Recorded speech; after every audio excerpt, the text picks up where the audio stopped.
Olá, boa tarde para quem está aí com a gente agora, acompanhando mais uma edição do programa Gente pelo Caminho. Amanhã repete às 8h30 da manhã, então bom dia para quem assistir amanhã e na sexta-feira às 20 horas tem uma nova reprise. Boa noite para vocês que estarem aí nos acompanhando nessa reprise. Gente, hoje eu estou super inspirada porque o tema é inspirador, falar de autoliderança, né? Autogerenciamento, autoconhecimento, tudo isso traz um fortalecimento para as nossas vidas. E eu quero começar esse programa hoje falando sobre uma metáfora para vocês, para a gente poder sair um pouquinho aí dessa caixa e conseguir refletir sobre esse tema que é tão diverso e tão amplo, né? Que é a autoliderança. Vou falar para vocês do mito da caverna do Platão. Gente, o mito da caverna, para quem não conhece, é um mito que diz que algumas pessoas viviam acorrentadas dentro de uma caverna. E elas viam sombras projetadas por uma fogueira que tinha do lado de fora. E essas sombras, na verdade, eram sombras de estátuas. Só que quem estava dentro da caverna ficava imaginando que aquilo eram animais, eram pessoas, eram plantas. E eles ficavam conversando entre eles, imaginando como seria esse mundo lá fora. Chegavam até a dar nomes para essas estátuas, imaginando que fossem seres humanos. Imagine que o fogo projetava nessas estátuas e elas deveriam parecer muito maiores do que eram na verdade, chegando até a amedrontá-los muitas vezes. E ficava aquele debate, né? Já que eles não tinham muito o que fazer, ficavam ali acorrentados.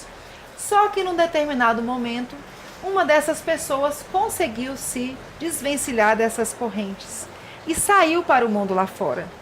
E todos desesperaram, né? O aconselharam a não fazer isso porque era muito perigoso. Os animais eram muito grandes, as plantas eram enormes, os seres humanos eram muito gigantes. E isso promovia neles um medo muito grande do desconhecido, né? De estar fora da caverna. Mas essa pessoa resolveu se aventurar e sair. E o fato é que essa pessoa saiu e viu que nada mais era do que estátuas. E que o mundo era muito diferente. Era claro, tinha sol, tinham animais pequenos, médios, grandes, tinha plantas de todos os tamanhos.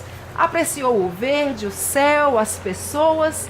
E com isso foi desvendado para ele um outro universo. Uma outra vida, uma nova perspectiva de vida. E ele, muito feliz, voltou para a caverna e resolveu compartilhar essa alegria, essa felicidade, essa liberdade com os demais colegas. Mas imaginem o que aconteceu. As pessoas não acreditaram. Não acreditaram e preferiram ficar presas à caverna, porque era muito perigoso sair lá fora. Bem, o mito é um pouquinho maior que isso, mas eu quis trazer esse trecho para a gente refletir até que ponto a gente está dentro da caverna, vendo sombras, imaginando o que seriam essas sombras e deixando que essas sombras amedrontem o nosso caminho, né? Vale a nossa reflexão. E para compartilhar essa tarde maravilhosa conosco, nós temos aqui o Ciro Daniel, trainer. Tudo bem, Ciro? Boa Tudo tarde. ótimo, boa tarde. Muito feliz por você ter aceitado o nosso convite. Também estou muito feliz de estar aqui com você. Temos aqui o JP, músico, cantor. Boa tarde. Boa tarde, JP. Tudo bom? Bom demais estar com vocês aqui hoje. Nossa coach Lailma Maia. Boa tarde, Lailma. Boa tarde. Tá animada? Assim, tá lacrimejando aqui, mas o olho tá lacrimejando. Tô chorando Não é não, emoção gente. não, né? Ainda não, né? Ainda não, porque não dá pra falar de emoção, né? Toda quarta-feira a gente se emociona. Já tá ficando complicado esse já negócio. começou forte. Porque o mito de Platão, né? Verdade. Dá pra gente refletir. Ou pelo menos eu fico aqui imaginando milhões de coisas. E Tem o medo, muita né? sombra aí? Ai, tem sombra, tem sons, tem temperatura, tem cheiro, tem tudo ali Tem do lado sol. de fora, tem sol. Pois é uma pena que o nosso público não possa ver o tanto que é delicioso esse ambiente aqui que a gente fica, né? Ah, é verdade. A aguinha correndo ali atrás, Verdade. Muito passarinho. bonito, muito bonito. É tranquilizante, né? Tranquilizante. Muito bom. É. Gente, olha só, quem quiser participar, o chat já está aberto para enviar dúvidas, sugestões, perguntas. E hoje tem uma novidade, né, Kalina? Hoje tem novidade. Hoje, olha só que legal, dá para pegar aí, meninos. nós vamos sortear 2 livros para quem participar do chat. O nome desse livro é Os 7 Pecados que as pessoas inteligentes cometem, né?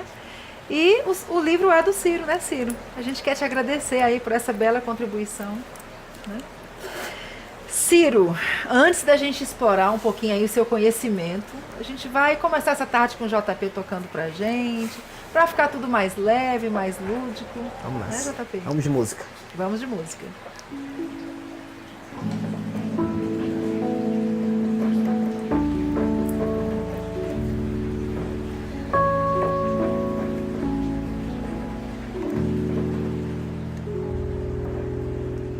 Anjos e homens se prostrarão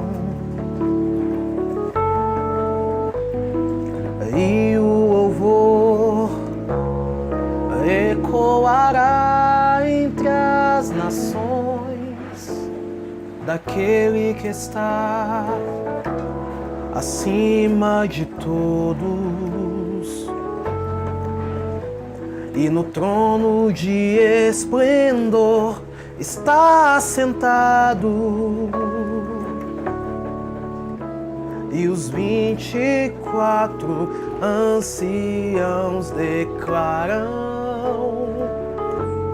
Santo é o Senhor, oh, Santo é o Senhor, oh, aleluia. Santo é o Senhor, aquele que era, que é e que há de vir. Aleluia. Levanto minhas mãos em adoração ao Senhor, ao Senhor. Anjos e homens se prostrarão e o louvor ecoará entre as nações daquele que está acima de todos. E no trono de esplendor está sentado, e os 24 anciãos declaram: Santo é o Senhor, oh, Santo é o Senhor, aleluia. Santo é o Senhor, aquele que era, que é e que há de vir. Aleluia. Levanto minhas mãos em adoração ao Senhor, ao Senhor. Graça envolverá, glória encherá, fogo cairá, oh, oh, oh. Graça envolverá, glória encherá, fogo cairá, oh, oh. E os 24 anciãos declaram: Santo é o Senhor, oh, Santo é o Senhor, oh, aleluia. Santo é o Senhor,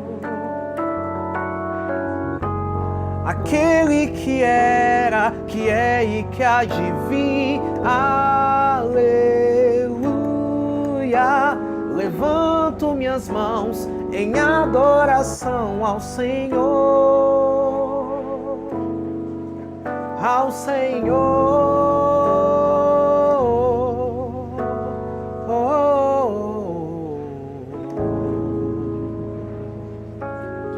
É isso aí.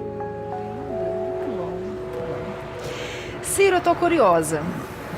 Quero saber como é que foi sua trajetória, como é que você chegou até aqui, como é que você chegou nessa área de desenvolvimento de pessoas.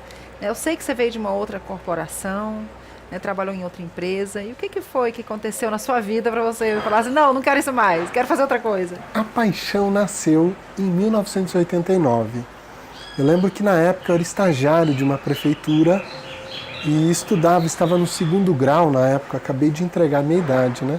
Porque hoje não se fala mais 2º grau. Hoje eu ensino médio, né? Ensino médio.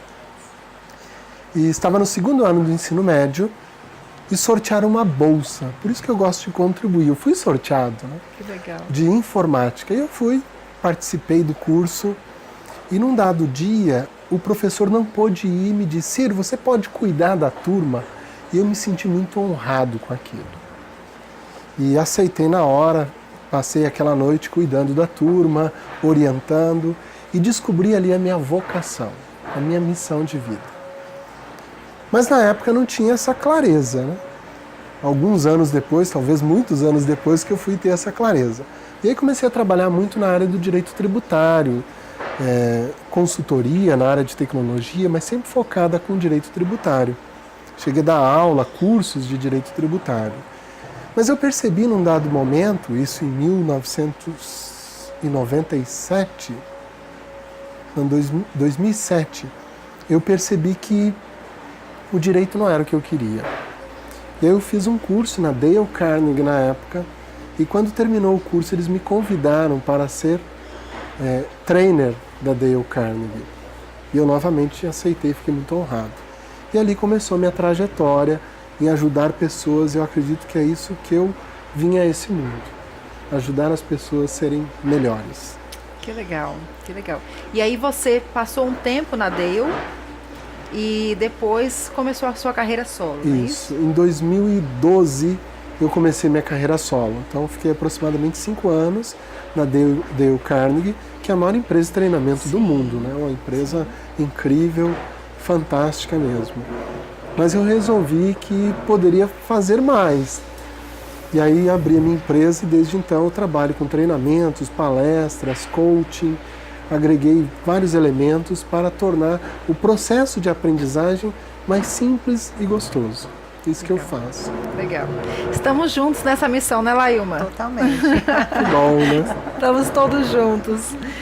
E eu queria saber o seguinte, eu sei que você se especializou nesse tema autoliderança, né? E nós já trouxemos aqui vários coaches, várias pessoas que trabalham nessa área de desenvolvimento humano, mas nós ainda não havíamos visto uma pessoa que abordasse a autoliderança, né? Se fala muito em liderança, mas parece que a liderança é sempre para o outro, né? Eu vou liderar o outro. E como é que é? Por que esse tema autoliderança? Eu comecei, na realidade, na Dale Carnegie trabalhando com liderança. Então o foco era a liderança. Mas eu comecei a perceber que muitas vezes a pessoa, ao liderar outros, ela não estava preparada. Ela não conseguia gerenciar suas emoções, não gerenciava o seu tempo. E nós sabemos que as pessoas aprendem muito mais pelo exemplo. Então aquela frase, faça o que eu digo e não o que eu faço, ela não funciona. Na realidade, se você quer conhecer uma equipe, você olha para o líder e aí você conhece a equipe. Então eu percebi que as pessoas, os líderes, não estavam preparados. E não é que eles não estavam preparados para liderar, eles não estavam preparados para liderar a eles. E eu comecei a trabalhar isso. Identifiquei alguns aspectos que são fundamentais nessa autoliderança, que são essas 4 chaves que a gente colocou aí. As 4 chaves, então, seria autoconhecimento, autogestão, autorresponsabilidade e autoconfiança. Isso. Que seria a forma da gente chegar, 5 pilares para a gente chegar à autoliderança, né? Você pode falar um pouquinho para a gente desses pilares? Claro. Vamos começar pelo autoconhecimento. Eu acredito que a base está em a pessoa se conhecer. Primeiro, nós não sabemos todo o conhecimento que nós temos. O nosso inconsciente armazena uma quantidade muito grande de conhecimento. Os movimentos que, por exemplo, você está fazendo com a cabeça agora, nesse momento, é um movimento que o seu inconsciente está mandando fazer. Então, nós temos muito comportamentos automatizados e conhecimento que está aqui. Quando você está dirigindo um carro, por exemplo, muitas vezes quem já aprendeu a dirigir, já dirige há bastante tempo, ele não pensa para fazer a marcha ou para virar o volante, simplesmente faz. Mas quem que está no comando naquele momento? Se a mente consciente, em alguns momentos, está longe, pensando no que vai fazer em casa, numa série de coisas. A mente inconsciente. Então a mente inconsciente está, naquele momento, tomando conta. Você atravessa, passa pelo sinal verde, não atropela ninguém, mas talvez não lembre o trajeto. Por quê? Porque quem estava no comando era o seu inconsciente. Então o nosso inconsciente é muito mais poderoso que a nossa mente consciente. E o autoconhecimento está em trazer para a consciência esse conhecimento que está lá. De coisas boas, que podem nos empoderar, nos ajudar, mas também de coisas que nos atrapalham, que no processo de coaching nós chamamos de crenças. São formas de pensar que me limitam, que me impedem de avançar. Então, o autoconhecimento é trazer para a consciência o que está no seu inconsciente. Conhecer-se. Talvez a frase mais antiga, uma das frases mais antigas é do grego conhece-te a ti mesmo. Uhum. Você sabe a origem dessa frase? Não. Como que surgiu isso? Não. Aproveitando aí o mito da caverna de Platão. Então, na mitologia, tinha o templo de Delfos, o oráculo de Delfos. E ele fica na cidade de Atenas, na cidade de Delfos, né? E essa cidade de Delfos, o templo fica numa costa terrestre, onde tem uma fenda. E a sacerdotisa colocava a sua cadeira naquela fenda e as pessoas então chegavam para fazer perguntas ao oráculo, buscar a sabedoria do oráculo. E naquele momento, aquela fenda saíam gases e ela inalava aqueles gases. E ela então entrava em transe ou ficava com um estado de consciência alterado. E as pessoas faziam perguntas. E ela então, naquele momento, proferia palavras desconexas, sem sentido algum. E cabia às pessoas que faziam as perguntas chegarem às conclusões. E as pessoas saíam dali e entravam num processo reflexivo e chegavam às conclusões incríveis. E onde é que estava o conhecimento? Na sacerdotisa? Não. Estava na própria pessoa. Então, por isso que a frase conhece-te a ti mesmo é esse o processo. Buscar conhecer. O que tem dentro de nós que nós não acessamos ainda? Essa é a chave. E como é que é possível nós acessarmos o nosso inconsciente? Eu sei que muitas coisas todas as coisas a gente registra. Eu imagino que se a gente fosse lembrar de tudo, a gente enlouqueceria. Né? A nossa mente nos protege, né? Guarda a informação, mas ela fica lá no inconsciente porque senão a gente não conseguiria, né? Processar tudo isso, né? Mas como é que eu faço para acessar essa informação lá no inconsciente? Várias formas. A própria meditação, processos às vezes terapêuticos ajudam, são inclusive muito indicados para buscar traumas, coisas que aconteceram na infância.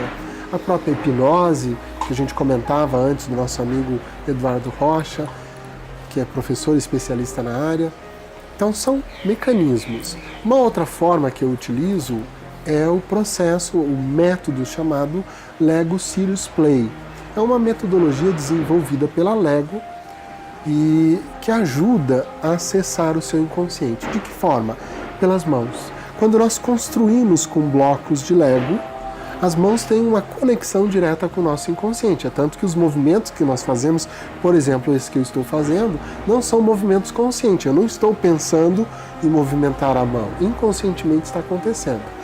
Então, quando eu construo um modelo com o Lego, o meu inconsciente que mandou informações ali. Então depois a gente analisa aquele modelo, a gente está acessando informações do inconsciente. É um exemplo. Sim. Às vezes o processo reflexivo, ao ler um livro, ao escutar uma música, tudo isso pode nos gerar um momento de oração, de conexão com Deus, tudo isso pode nos ajudar. Consigo mesmo, né? Consigo mesmo, tudo isso pode nos ajudar. Eu acredito até que a oração, para as pessoas que não acreditam, né? Eu acho que a oração faz a gente até entrar numa conexão com a gente mesmo, né?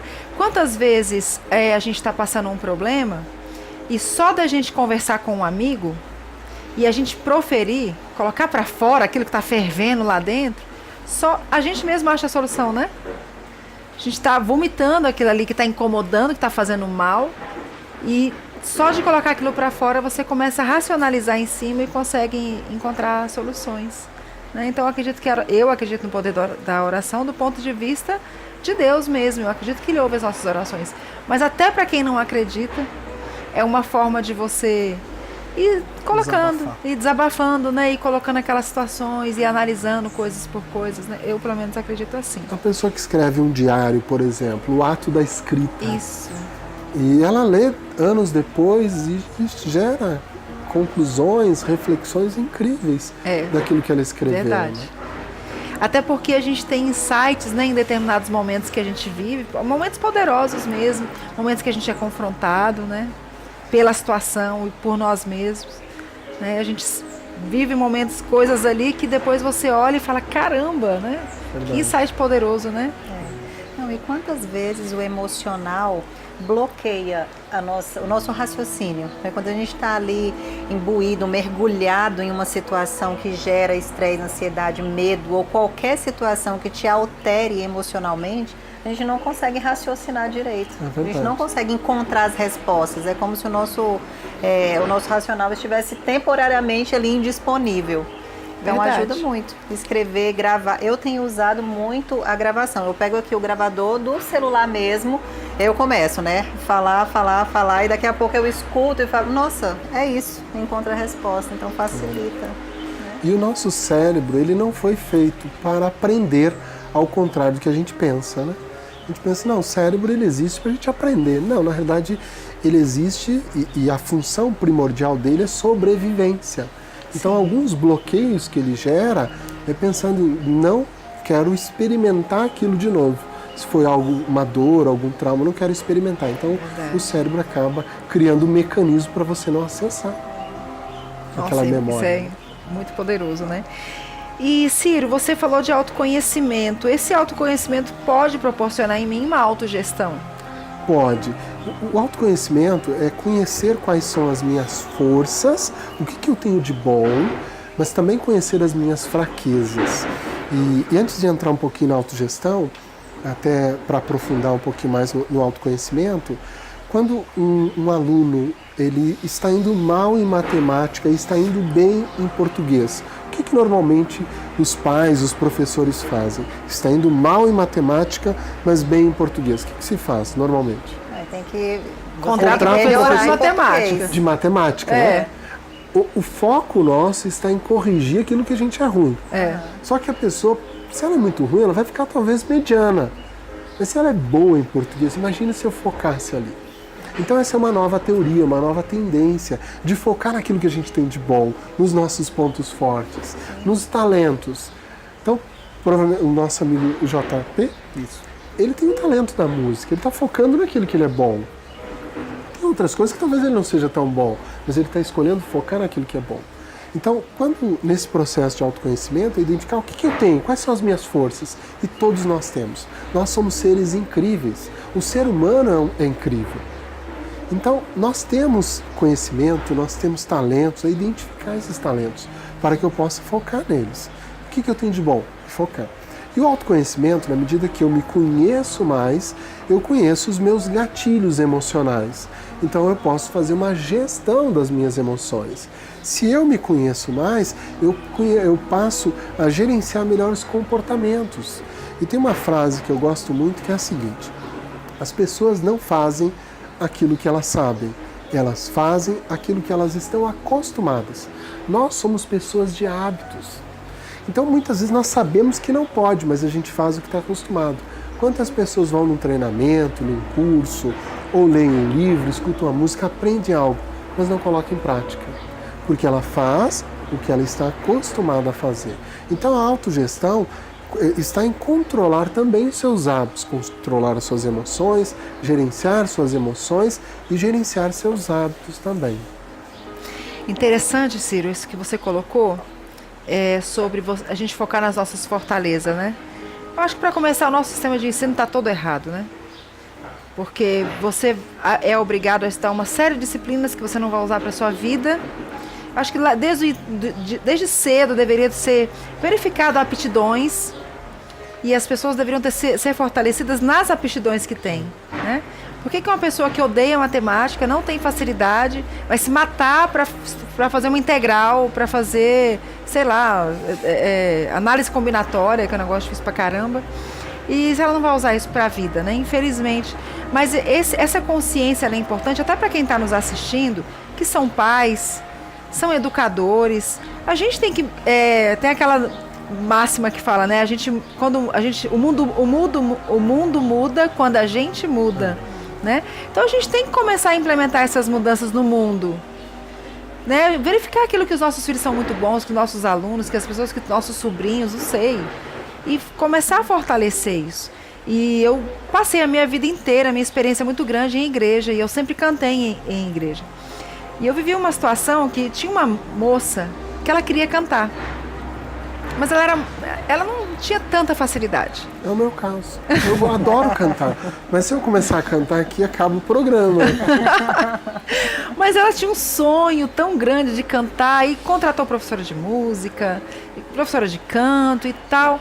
Mas ela não desenvolvia, né? E ficava se martirizando com aquilo, se obrigando, né? Por causa de um sonho maluco, que às vezes é o que a gente faz quando os nossos pais querem que a gente seja advogado, médico e tal. Essa projeção, e a gente fica naquela tortura, querendo fazer algo que a gente vai ser no máximo mediano. E resumindo a história, ela um dia resolveu montar uma peça de teatro na igreja. Foi uma coisa louca. Eu falei, menina, que talento é esse? Que está enterrado aí, pouquíssimos recursos. E ela fez uma coisa que todo mundo se emocionou, foi fora do normal. Eu falei, eu com um talento desse, aonde que eu ia querer cantar? Sabe assim, capacidade de produzir, de criar, de montar cenário, de ensinar os atores, de atuar. Sim. Falei, aonde que eu vou querer cantar, gente, com um talento desse? Então a gente tem que ter essa consciência de que a gente tem que começar a olhar um pouquinho pra gente e olhar aquilo que a gente tem para contribuir, né, Laíma? E além disso, eu vou até mais. Porque eu acho que além da percepção estar errada do que realmente é necessário e do que não é necessário, a gente insiste tanto nesses erros. O português é bom, beleza, deixa o português aí, vamos focar na matemática agora, que a matemática não está tão boa assim. E não é focar, a gente pune, a gente obriga, isso fica ainda mais tenso, porque a pessoa tem um peso da responsabilidade, tem um peso de que ela não é boa, de que ela é rejeitada por aquilo, e se ela não ficar boa, ela vai ser mais rejeitada ainda. E como é que aprende desse jeito? Como é que desenvolve um talento desse jeito? E a mensagem que está sendo gravada no inconsciente dessa criança? Você tem que ser médio em tudo, você não precisa ser bom. Você nem pode ser bom em uma coisa, você tem que ser médio em tudo. Sim. É uma mensagem que a gente está passando, fica gravada, está lá no inconsciente. E fica bloqueado. Muitas vezes a pessoa não avança, não progride na vida, não sabe por quê. E essa cultura é tão forte que isso vem das escolas, vem de dentro de casa, das famílias, isso vem dos grupos de amigos, porque às vezes o grupo de amigos costuma fazer uma coisa, a pessoa não faz tão bem quanto eles fazem, a pessoa também é rejeitada, ela é cobrada para fazer a mesma coisa, para se vestir do mesmo jeito, para se comportar do mesmo jeito. Nas empresas, a pessoa não é bom naquilo e chama o feedback. Feedback, nisso você tem que melhorar por causa disso e pronto. Então a gente reforça o negativo o tempo inteiro. Sendo que nós já falamos isso de uma forma diferente em um outro programa. Mas é um processo de aprendizagem. E a gente aprende também pelo prazer, não é uma mudança de hábito. Para a gente ter um hábito tem que ter uma recompensa. Então, como eu vou ter uma recompensa com uma punição, com uma cobrança, com uma obrigação?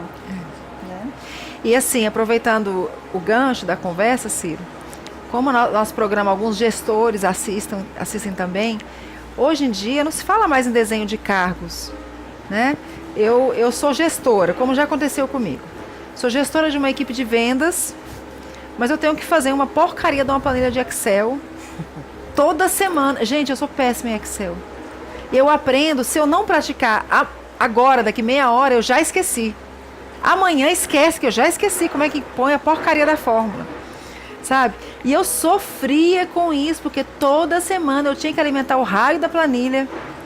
E era o que eu mais procrastinava, porque eu era ruim naquilo. E aí o que acontece? Esse negócio de desenho de cargos, isso caiu.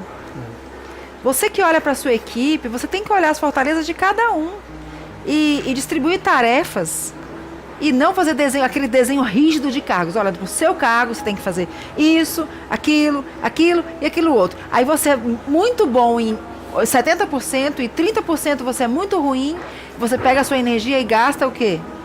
Melhorando os 30% que é ruim para ficar mediano. Sendo que você poderia dar um show naquele 70% que você é bom e dividir aquela tarefa com outro que é bom naquilo. Não é isso, Ciro? É verdade. Tem uma teoria, na verdade não é mais uma teoria porque já está aplicada em várias empresas. O livro foi escrito em 1928 pelo William Marston. Ele escreveu uma teoria chamada DISC. Vocês conhecem o DISC? Sim. Ele traz, então, 4 dimensões de comportamentos: a dominância, a influência, a estabilidade e a parte mais analítica, que é essa que gosta das planilhas.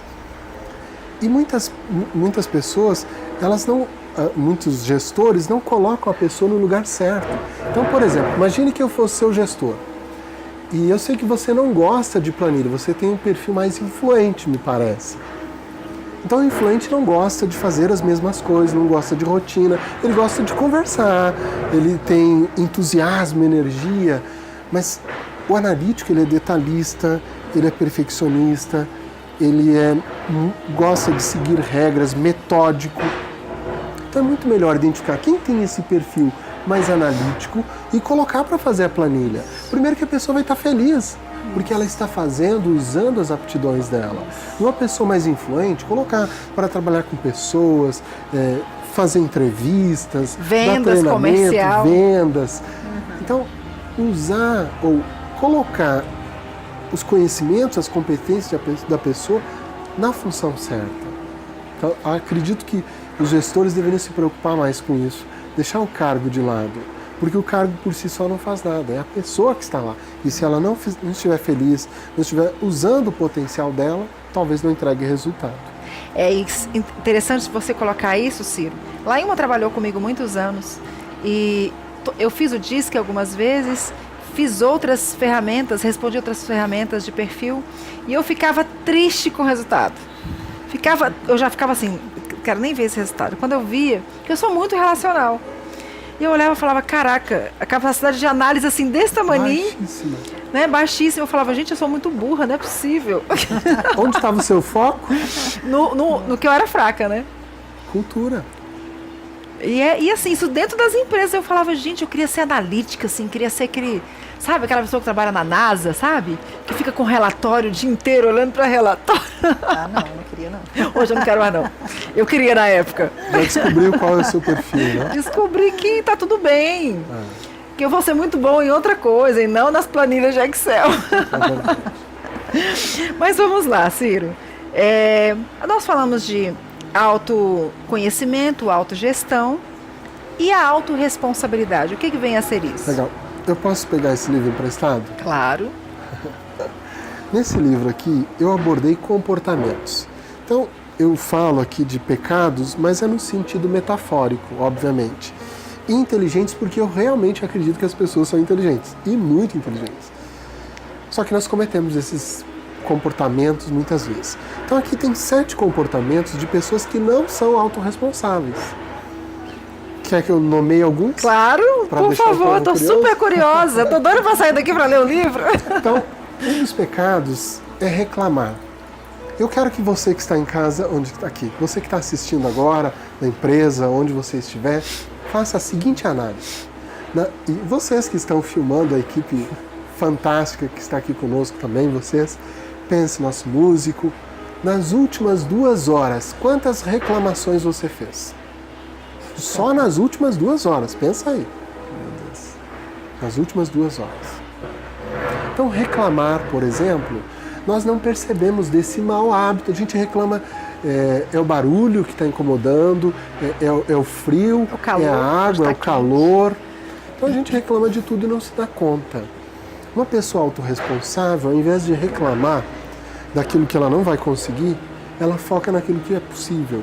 Então ela transforma a reclamação numa solicitação. Por exemplo, digamos que aqui nós estivéssemos com o ambiente climatizado, com ar-condicionado, e eu estivesse com frio. Uma atitude que não seria autorresponsável seria: nossa, tá frio, Kalina. Você não tá com frio? E ficar reclamando. Ao invés de fazer um pedido: Kalina, é possível aumentar um pouco a temperatura? Então nós não nos damos conta do quanto nós reclamamos. Um professor chamado Hal Urban, ele fez um desafio na década de 70 aos alunos. Ele disse o seguinte: eu vou dar um prêmio para o aluno que conseguir ficar 24 horas sem reclamar. Aí um aluno começou: 24 horas, professor? Então, alguns segundos depois, já reclamou. Ele disse que levou mais de 20 anos para conseguir a primeira pessoa. Então nós reclamamos e não percebemos. Então a pessoa autorresponsável, ela consegue, ao invés de reclamar, porque reclamar, a maior parte da nossa reclamação é poluição sonora. A gente verbaliza para uma pessoa que não pode resolver só pelo ato de reclamar. É diferente quando eu quero desabafar com alguém, que eu tenho um propósito de pedir um conselho, de pedir uma ajuda, ou muitas vezes apenas de falar que eu preciso falar daquilo. É diferente. O reclamar é o ato involuntário, muitas vezes inconsciente, de comentar coisas que estão lhe desagradando sem buscar uma solução. Posso abrir um parênteses? Claro. Fala assim, nessa situação, como o ser humano, ele tem realmente a necessidade de conexão, né? Então, num exemplo como esse, o ar-condicionado tá frio, né? Nossa, que ar-condicionado frio. Aí a pessoa do lado fala: nossa, é mesmo, eu não sei como é que as pessoas conseguem ficar no ar-condicionado. Aí a outra fala: mas ninguém tá nem aí pra ninguém mesmo, a gente tá aqui jogado, largado. Daqui a pouco tá todo mundo contaminado com uma energia que poderia ter não acontecido naquele momento. Então a gente também tem esse costume, além de reclamar, de apoiar a reclamação das pessoas e ainda aumentar essa reclamação, né? Assim, é o poder do time mesmo, né? E aí contribui para energia ruim, né? Veio um acupunturista aqui no programa que explicou pra gente sobre a energia perversa. É mesmo? Achei fantástico. Que a raiva é uma energia perversa e que ela ataca diretamente no fígado. Nossa! Então, pra gente cuidar, né? De não permitir que essa energia perversa que tá fazendo mal pra gente, né? Não é pro outro, é pra gente, né? Um outro comportamento de pessoas não autorresponsáveis é o de culpar, de buscar culpados. E de quem é a culpa, né? Então, em muitas organizações, a primeira pergunta é saber quem fez para achar o culpado. Eu quero descobrir quem é o culpado. E tem um filósofo americano que ele diz o seguinte: se a culpa é minha, eu coloco em quem eu quiser. Então, procurar culpado talvez não ajude, né? Se a culpa é minha, eu coloco em quem eu quiser. Adorei. É do Simpsons, do Bart Simpson. Que ótimo! Filósofo americano. Filósofo americano. Adoro. É minha, eu coloco em quem eu quiser. Não, que aliás ele é uma sátira fantástica, né? As famílias. Então, buscar culpados é uma forma, é um modelo de pensar que também está arraigado na nossa sociedade, nós precisamos mudar. Ao invés de buscar culpado, nós podemos analisar por uma outra ótica, que é a ótica da contribuição. Então, por exemplo, o que eu fiz que contribuiu para? O que o outro fez que contribuiu para? Porque quando eu falo de culpa, a culpa é um sentimento. E quando você está confrontando uma pessoa e está atacando um sentimento dela, a atenção é a pessoa se preparar e se defender. Agora, quando eu falo de contribuição, eu estou falando de comportamento, e comportamento eu consigo mudar. Eu consigo mudar de uma forma mais fácil do que acessar um sentimento. Eu não tenho uma chave para mudar o sentimento diretamente, mas eu consigo mudar o meu comportamento diretamente. Então, a pessoa autorresponsável, ela procura contribuição. A sua, porque muitas vezes o gestor contribuiu para o problema, por não dar orientação, por não explicar direito. Então, ele não foca em quem é o culpado. O que a pessoa fez que contribuiu para e o que eu fiz enquanto gestor que pode ter contribuído para. Interessante você colocar isso, Ciro, porque nos embates que a gente tem com outras pessoas ou que a gente vê dentro de casa, nas empresas, a gente vê sempre assim, você fez isso, Isso. você fez É aquilo. uma acusação. E é focando a pessoa e não o problema, e não o Isso. fato. Né? Você carrega o problema e não criticar o fato. Aconteceu tal coisa, como é que poderia ser diferente? Como poderíamos tratar, lidar com isso, né? E aí quando você aponta a pessoa, a primeira atitude a primeira resposta é a defesa ou ataque. Sim.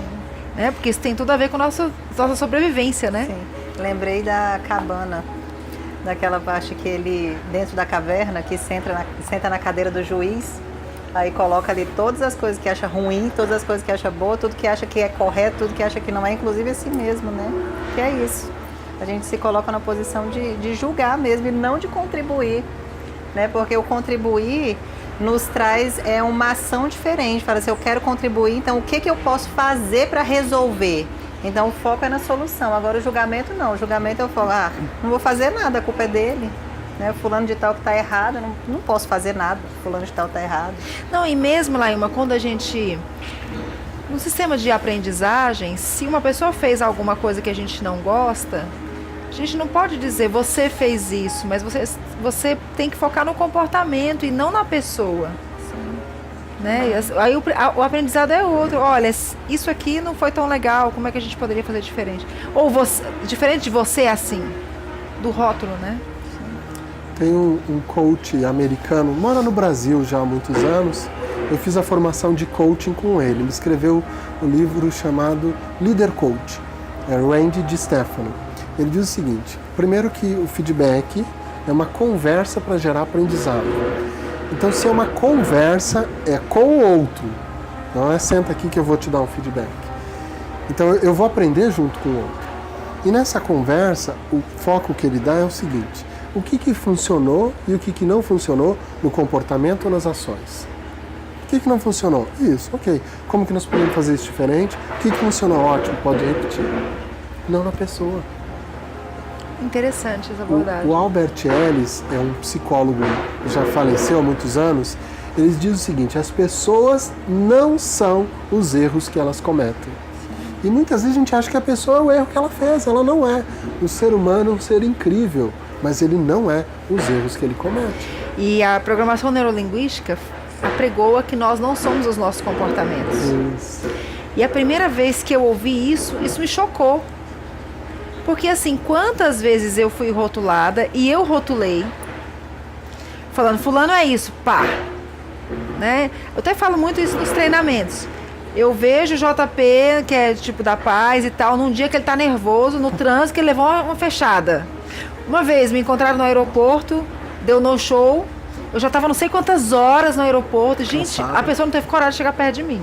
Eu me conhecia, eu já tava em pânico. Tipo, 12 horas no aeroporto. Então, para quem não me conhece, para quem me vê aqui no programa, nossa, que pessoa legal e tal, de repente tem o primeiro contato comigo pessoalmente, eu numa situação dessa, o que ela vai fazer? Nossa, ensina um monte de coisa aí, ó. Coloca nada em prática. Não é nada de uma farsa. Porque rotula com base num momento, em um comportamento. Sendo que eu não sou aquele comportamento. Aquele comportamento foi provocado. Claro que eu tenho a minha autorresponsabilidade, não consegui lidar com a minha emoção naquele momento, mas isso não significa que eu seja aquilo. É verdade. É um dos pecados, rotular as pessoas. Tá ali. Mas eu não vou falar sobre ele para as pessoas lerem o livro. Né? Ótimo, excelente. E, por fim, o outro pilar é a autoconfiança. Jack Welch, ele tem uma frase que me marcou muito. Ele diz o seguinte, primeiro, pensando em liderança, ao se tornar líder, você não recebe uma coroa, mas sim a responsabilidade de extrair o máximo das pessoas e, de tudo que você puder dar às pessoas, dê autoconfiança. Então, empoderar as pessoas de autoconfiança é a base. E muitas vezes, nós, ao criticarmos as pessoas, ao rotularmos as pessoas, nós estamos ruindo a autoconfiança dela, sem saber. Verdade. E a autoconfiança, até fazer uma pergunta aqui, o que vocês acham que vem primeiro? Aí pode participar todos, a coragem ou a autoconfiança? O que vocês acham? Autoconfiança. Eu acho que é coragem. O que você acha? Eu acho que é coragem. e a coragem mesmo. Primeiro eu enfrento, porque a coragem primeiro não é a ausência do medo, é enfrentar apesar do medo. Sim. Então eu enfrento. E na medida que eu tenho um sucesso com aquilo, a minha autoconfiança começa a aumentar. Eu começo a ficar mais empoderado. Tem um livro de uma autora americana chamada Amy Cuddy. Ela escreveu um livro chamado O Poder da Presença. Nesse livro, ela fala da postura de poder. Significa, vamos até colocar nos colocarmos na corrigir aqui a de poder posição, a aqui. postura. Se você ficar nessa postura, imagine a postura da Mulher Maravilha ou do Superman. Eu posso ficar de pé aqui para demonstrar? Claro. Até porque eu sou parecido com o Superman mesmo. Então, claro, lógico. Então, nessa postura, peito estufado, barriga para dentro, né? O queixo um pouquinho erguido. Durante 3 minutos, se você ficar nessa postura, a química no seu cérebro está alterando. Então está aumentando o nível de testosterona no seu organismo, que é o hormônio da ação, da autoconfiança. Então uma pessoa que vai para uma reunião antes, o que ela faz? Vai para o banheiro, escondido de todo mundo, e fica nessa postura lá. Homem ou mulher, não tem sexo ali, está gerando a testosterona, aumentando a posição, nessa postura, aumentando o nível de testosterona e diminuindo o nível de cortisol, que é o hormônio do estresse, que dá esse impacto negativo no nosso organismo. Então, durante 3 minutos, é um exercício que nós podemos fazer, é fácil de fazer. Vai para uma reunião, vai para uma entrevista de emprego, o que faz? Se posiciona, peito para fora, o queixo um pouco mais erguido, não é arrogância. Fazer uma prova. Uma prova. Então, naqueles momentos decisivos da sua vida, conquistar a pessoa que você ama, nesses momentos, coloque-se nessa postura de poder. É científico, isso não é mito. Isso não é científico, está comprovado. Então vale a pena experimentar para aumentar a nossa autoconfiança. Eu tenho algumas dicas para passar, eu acho que eu passo depois no segundo bloco, né?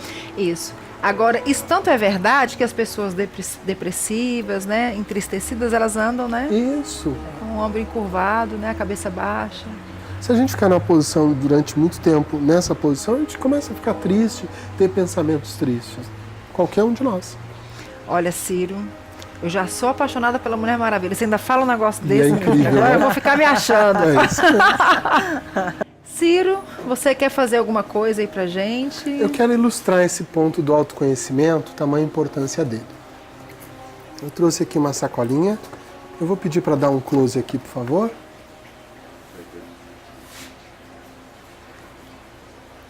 Não tem absolutamente nada. Por favor, pode colocar a mão aqui? Alguma coisa dentro? Nada dentro. Absolutamente nada. Ok. Então temos aqui algumas auditoras da Receita Federal. Então, o processo de autoconhecimento, muitas vezes nós temos conhecimento no nosso inconsciente. Só que nós não sabemos que está lá. No momento que eu começo esse processo de me conhecer mais, coisas incríveis começam a acontecer. Absolutamente nada.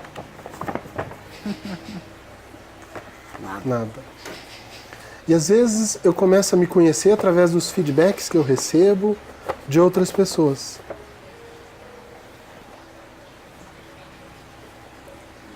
Absolutamente nada.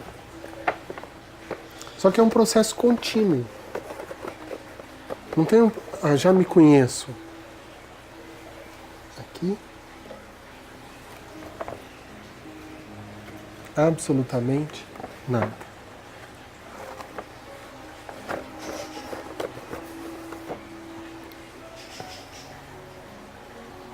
Gente, mas é muita coisa que tem dentro dessa pessoa, né? Não? A pessoa não tinha nada? Não tinha nada, agora tá cheio de Como é que coisa. pode? Mas é incrível, né? Capacidade que o nosso inconsciente tem de armazenar conhecimento. Mostra aqui, jovem, o tanto de coisa que tem dentro da pessoa. Como assim? Aqui, absolutamente nada.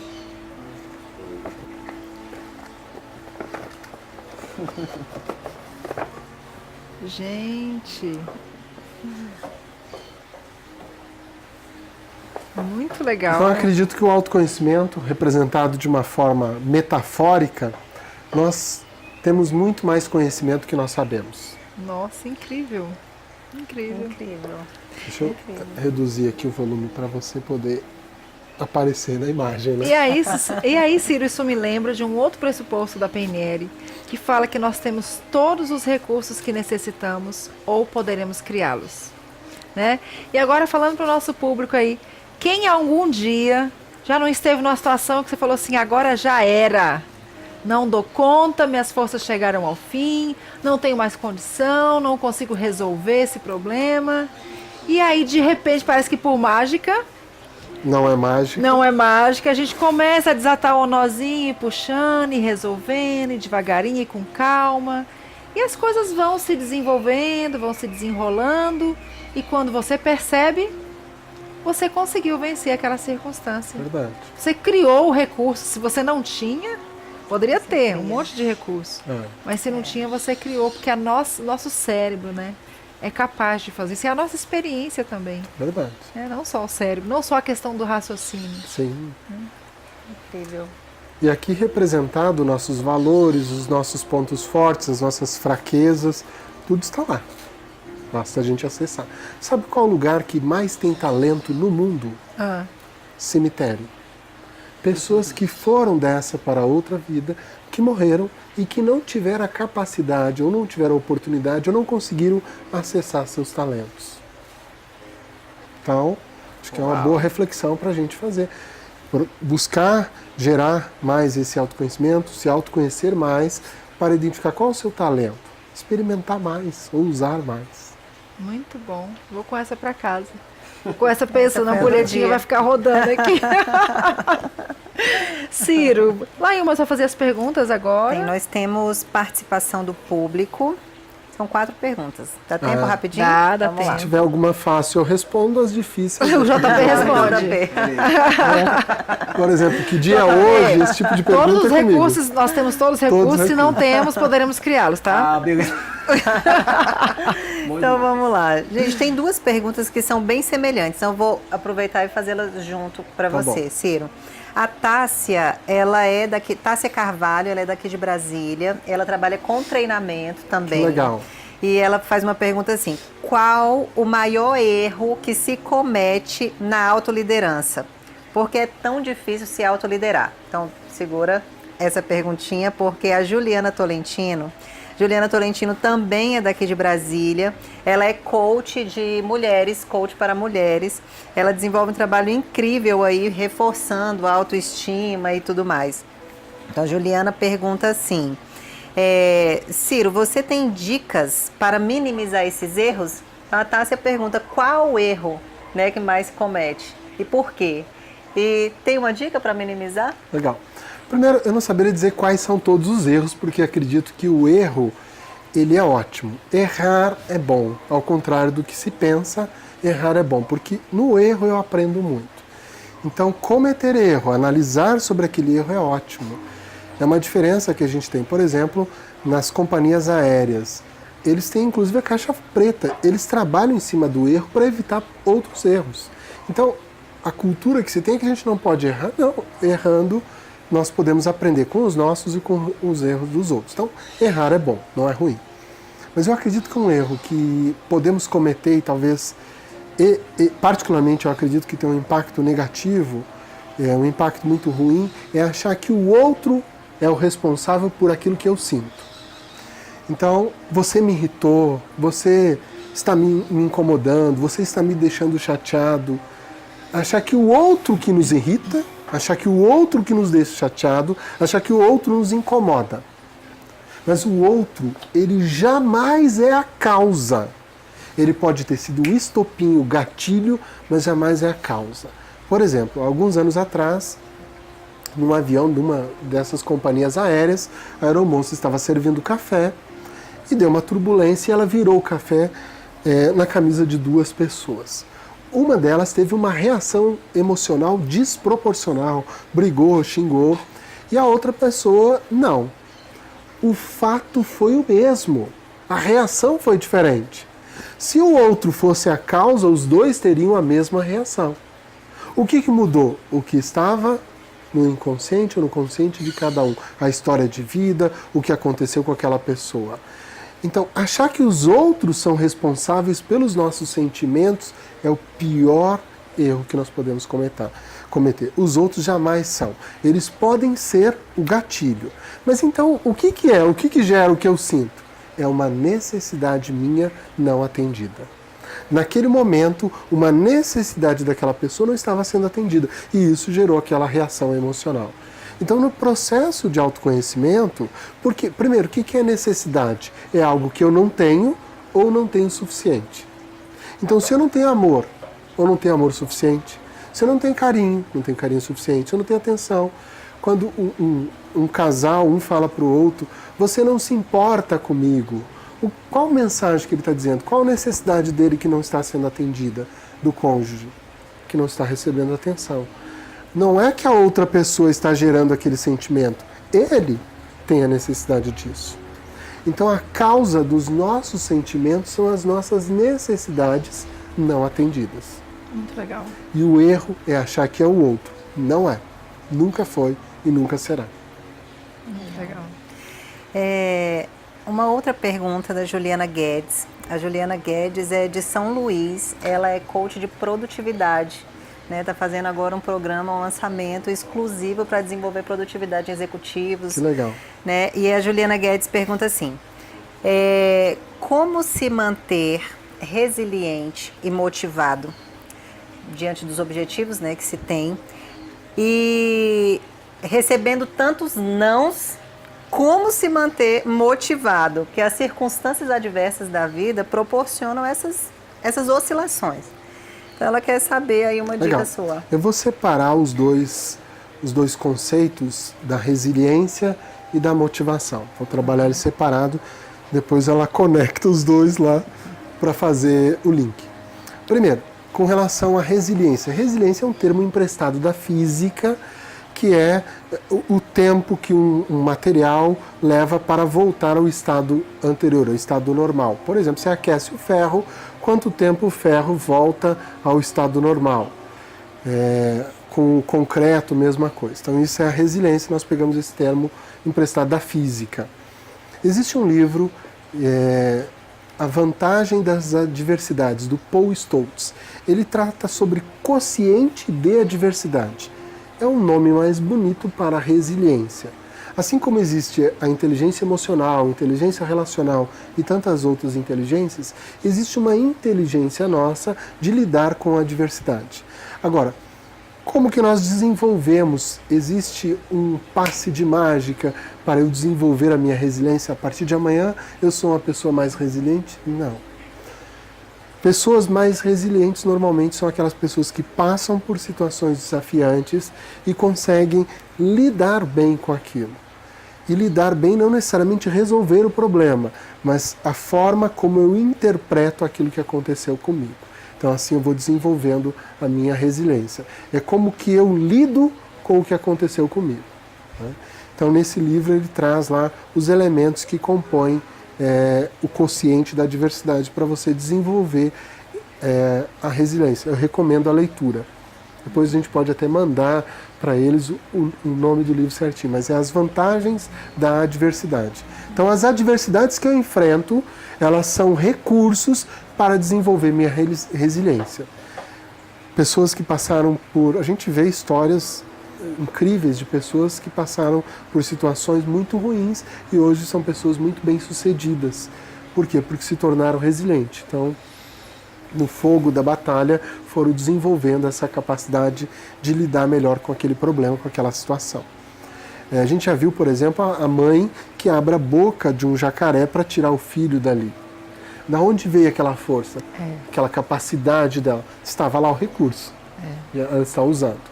Então, esse é o elemento da resiliência. Agora, com relação à motivação, talvez é o tema, junto com liderança, que mais tem livro escrito.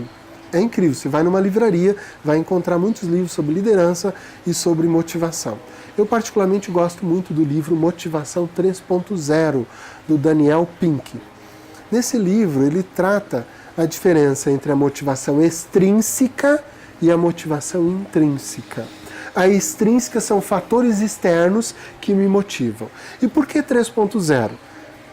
A motivação 1.0 é a motivação do chicote. Então, os escravos, eles eram motivados como? Através do chicote.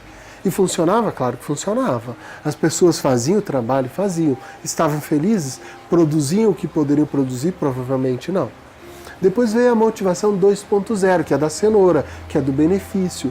E aí as organizações começaram a dar benefícios e mais benefícios, aumenta salário, vale isso, vale aquilo, só que a motivação é extrínseca ainda, a mesma forma que o chicote. Então a gente é movido pela dor, pelo prazer também. Motivação extrínseca. Só que muitas vezes você dá o benefício para o funcionário, passa um tempo e aquilo cai de novo. Motivação extrínseca não se mantém por muito tempo. Se fizer um estudo, o que mais motiva as pessoas, na visão dos gerentes vai ser o salário. Na visão das pessoas vão ser muitas outras coisas. O salário é importante sim, mas talvez não é o mais importante. Se eu tenho um salário justo, mas se eu não tenho um bom ambiente, eu sou capaz de sair para buscar um emprego, que o ambiente seja melhor, desde que eu ganhe, mesmo ganhando um pouco menos. Motivação intrínseca. E a motivação intrínseca é individual. Quais são os valores daquela pessoa? Então, cada pessoa tem o seu. Então, a resposta aqui é: quais são os seus valores? O que te faz brilhar os olhos? Eu trabalhava com direito e durante quase 20 anos trabalhei nessa área. Mas aquilo nos meus olhos não brilhavam. Eu não tinha esse entusiasmo que eu tenho ao fazer o que eu faço agora. Porque agora eu descobri a minha vocação, eu descobri o meu propósito de vida.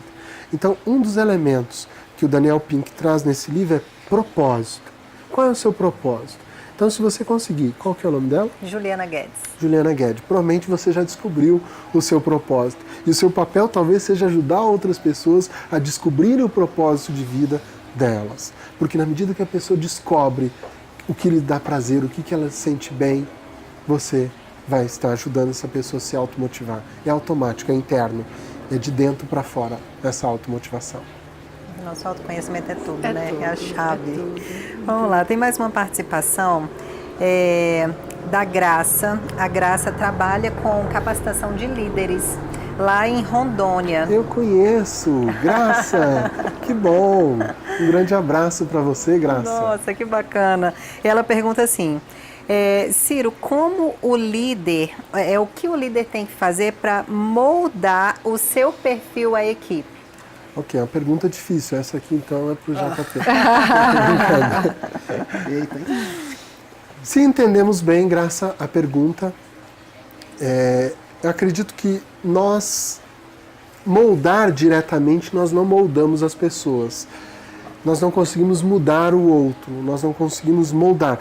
Até uma determinada fase, a criança é bastante suscetível a isso. Principalmente 6, 8 anos, a gente consegue trabalhar o sistema de crenças e moldar uma série de coisas. Depois a pessoa a parte consciente, racional, começa a se desenvolver e aí fica mais difícil, porque por conta dos bloqueios que a pessoa tem, dos limites que ela impõe, a gente não consegue interagir tanto.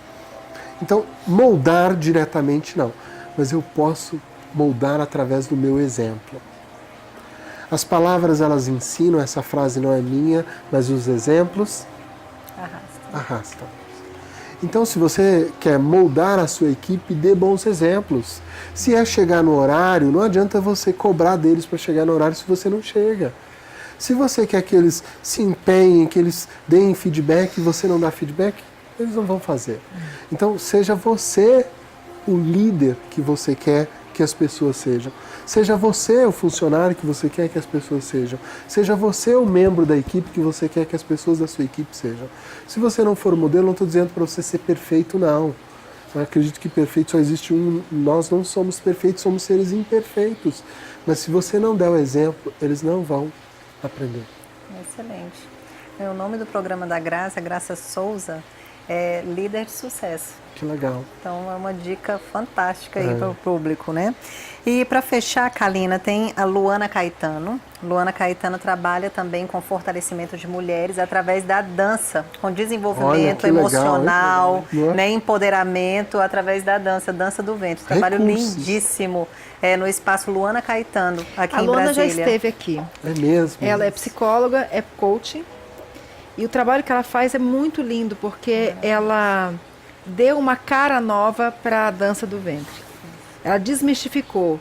As alunas dela são pessoas, tem várias alunas com mais de 60 anos, tem meninas, e ela quebrou aquele estereótipo de quem dança a dança do ventre, e ela faz ao final de um semestre, eu não sei, um show belíssimo, alta produção, onde ela consegue colocar todas no palco. Que legal.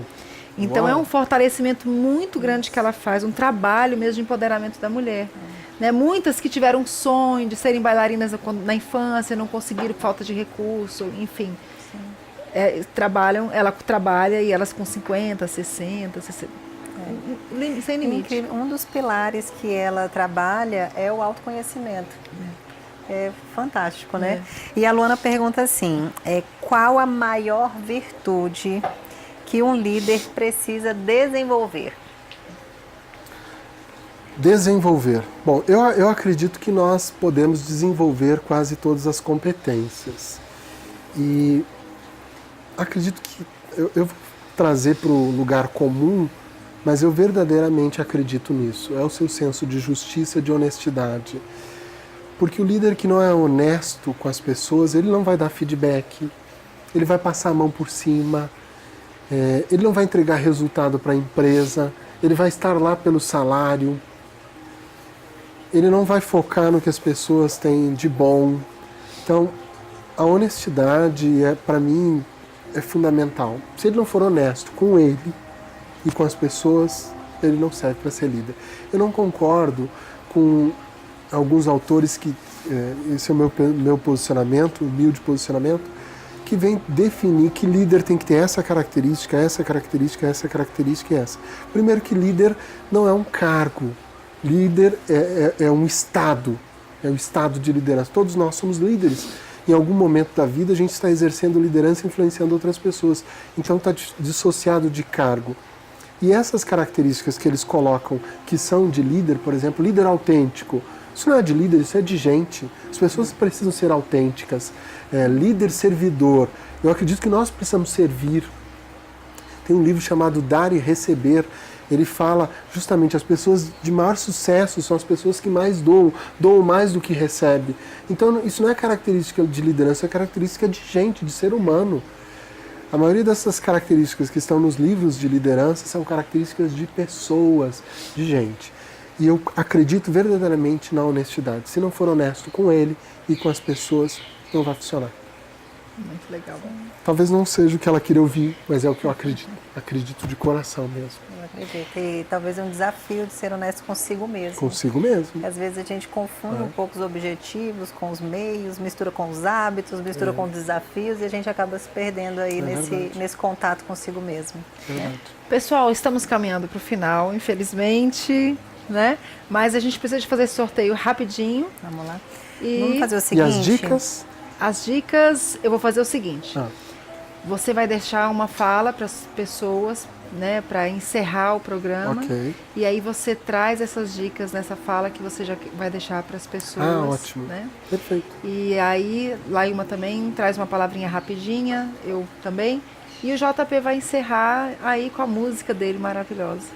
Mas, são sorteio de 2 livros. Para 5 pessoas, né? Tá. Então, por ordem, né? Por ordem de envio das perguntas, tá? Então vamos lá, não vou fazer propaganda do sorteador não, mas tá aqui de 1 a 5, mas nós vamos fala sortear. O número de cada um, para ficar bem transparente. Sim. Por ordem de envio das perguntas. A primeira pergunta foi a Tássia Carvalho, então número 1. A segunda pergunta, Juliana Guedes, número 2. Luana Caetano, número 3, Graça Souza, número 4 e Juliana Tolentino, número 5. Então vamos lá, o sorteador do primeiro. Sortear. número 4, Graça. que foi a Graça Souza. Graça Souza. Graça. Ó, vai ter um encontro, nós entregamos o livro. Sim, tá pessoalmente. bom? Pessoalmente, ok. Vamos lá de novo, segundo sorteio. Número 3. Número 3, Luana Caetano. Também entregamos pessoalmente, tá? Que linda. Parabéns, gente. Muito legal. Ciro? Então, vamos às dicas rapidamente. Sobre autoconhecimento, eu recomendo que você faça uma lista dos seus valores. O que você valoriza? Quais são os seus valores, as coisas que mais importam para você? Faça uma pesquisa de talentos, pergunte para as pessoas qual é o seu dom. Se você estivesse na capa de uma revista, qual revista seria? O que seria a sua entrevista? Se você estivesse nessa entrevista com a Kalina, sobre o que seria o assunto? Você está descobrindo ali seus talentos. Autogestão. Gerenciar o seu tempo. Duas dicas incríveis. A primeira é a regra dos 2 minutos, do David Allen. Quando surgir alguma atividade para fazer que leve menos de 2 minutos, faça na hora, não deixe para depois. Assim você não procrastina. A outra dica é a dica da regra dos mais 5, para você manter o seu foco. Então, se você é uma pessoa que vive trocando de tarefa para outra e não consegue manter o foco, é a dica dos mais 5. Está lendo um livro, leia mais 5 páginas. Está fazendo uma atividade, fique mais 5 minutos. Sempre 5, para você manter o foco. De autorresponsabilidade. Eu falei antes, foque na culpa, ao invés de focar na culpa, foque na contribuição, o que eu fiz ou o que o outro fez que contribuiu para o problema, e transforme a sua reclamação em uma solicitação. E eu quero lançar um desafio a vocês, ficarem 24 horas sem reclamar de nada, nem mentalmente. Topa? 24 horas. Autoliderança, a autoconfiança, a posição de poder da Amy Cuddy, e faz uma lista das suas realizações. O que você já conquistou na vida? Pequenas realizações, grandes, e anota ao lado qual comportamento seu foi importante para atingir aquela realização. E é isso. Muito legal, muito legal. Quer deixar mais algum recadinho, Ciro? Eu acredito que eu vou voltar naquela frase que nós não fazemos o que nós sabemos, mas fazemos o que nós estamos acostumados. Mas mais importante que isso, uma frase de Shakespeare me veio agora. É o seguinte, é uma pergunta. Amais a vida? Se amais a vida, por que desperdiçais vosso tempo, já que tempo é vida? Então, nós não desperdiçamos tempo, nós desperdiçamos vida sua e de outras pessoas. Comece a valorizar o seu tempo e de outras pessoas. Valorize a vida delas e a sua. Muito legal. Excelente, Laíuma? muito bom. Gente, a dica que eu quero deixar tem a ver com fortalecer esses hábitos, porque mudar hábito não é uma tarefa tão fácil. Então, encontre a comunidade que te ajude a fortalecer aquilo que você quer que seja fortalecido. Talvez essa comunidade pode ser a própria família, talvez um amigo, talvez um colega de trabalho, mas são pessoas que vão te ajudar a fortalecer aquela competência, a fortalecer aquele pensamento, aquele raciocínio sobre o que você quer mudar. Isso faz muita diferença. Que legal. Muito legal. E eu quero lançar um desafio aqui. Para as pessoas que estão nos assistindo, quero que você enxergue uma competência, uma fortaleza, um talento, ou seja, alguma coisa nas pessoas que convivem com você. Pode ser seu marido, pode ser seus filhos, seus pais, seus irmãos. E eu quero que você evidencie isso durante uma semana. Que você mostre para essa pessoa que está do seu lado que ela é aquilo, que ela tem aquela fortaleza durante uma semana. Você vai ver o efeito que você vai fazer na vida das pessoas que estão do seu lado. Legal, muito bom. JP, gente, quarta-feira que vem, Ana Paula Guedes é uma mega empreendedora e ela fortalece empreendedores. Ela tem um trabalho super legal com palestrantes, com coaches, ou seja, com pessoas de diversos segmentos. Ela vai estar aqui com a gente contando um pouquinho da história dela. JP, é contigo.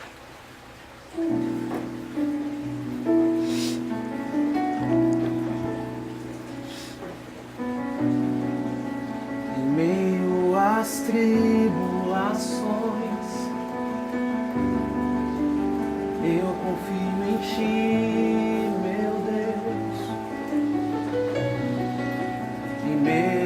das acusações,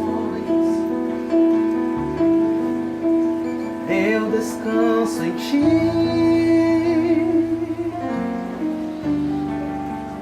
Toma minha vida, ó Deus, faz o teu querer em mim, pois pela fé eu posso ver o sobrenatural acontecer.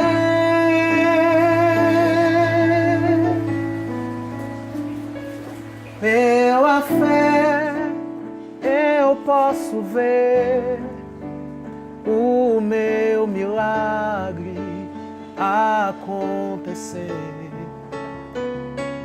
Pela fé eu posso ver o impossível acontecer. A minha esperança está em ti. A minha confiança está em ti. Espero e confio em ti. A promessa vai se cumprir. Espero e confio em ti. A promessa vai se cumprir.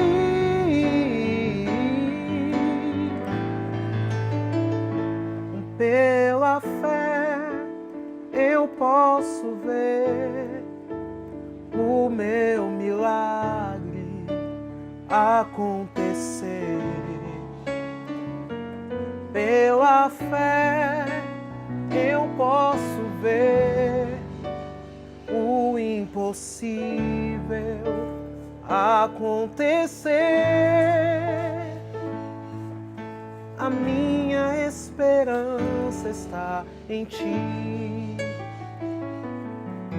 A minha confiança está em ti. Oh. Deus abençoe. Valeu, gente.